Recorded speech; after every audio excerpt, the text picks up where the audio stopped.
people are afraid. People are really uncertain. There are people that I have spoken to that are U.S. citizens that are walking around with their passports in their pockets because they don't know what's going to happen. They don't know who's going to pull up. I have my passport. Really? I have my passport with me right now as well. What does that feel like?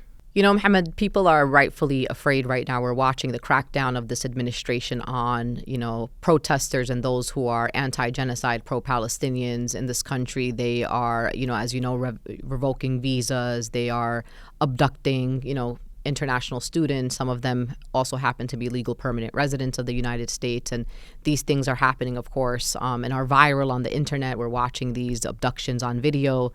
And so it is a scary time, and I don't want to take that away from anyone. But I also want people to learn lessons from here. During the last administration, we watched unarmed college students beaten bloody on their college campuses. We watched levels of law enforcement descend on encampments on college campuses of college students.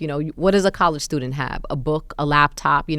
How dangerous were these college students who are basically saying, not on my watch, not in my generation will I be silent on genocide.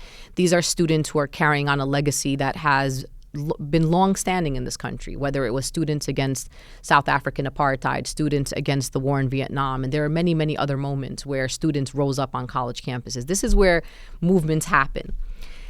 Neoliberals criticize them, right? We criminalize these young people on the college campuses, and we allowed the media to criminalize them. I remember during the Columbia encampment, and as a New Yorker, I was watching news, regular news, like local news, watching CNN, watching MSNBC, and I would watch them focus on some people outside of the campus, who may have been a bit more aggressive in their language or may have been protesting outside.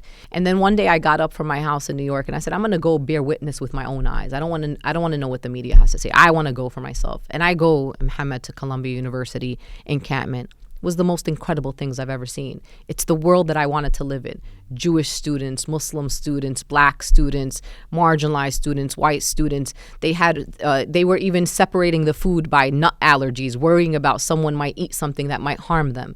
When I walked into the encampment, they made me abide by rules. They said that would I be willing to abide by making sure that I cleaned up, that I took care of the environment that was around me, that I would respect everyone in their full identity that was in the campus. I was looking at them like, yeah, of course, absolutely. This is the world. I want to live in a world where people take care of the earth. I want to live in a world where people respect me for my full identity. These are the kids we're talking about here. And we allowed people to criminalize them. Even Joe Biden himself criticized the encampments across the country. So people who would be considered Democrats or liberals were also criminalizing these young people. And Democratic mayors were calling law enforcement on these young people. We watched them literally engage in physical contact with these students. We watched right-wing Zionists at UCLA literally come with sticks and beat our kids bloody. So yes, of course, it's scary now. Yes, of course, what the Donald Trump administration is doing is absolutely outrageous. But we laid the pathway.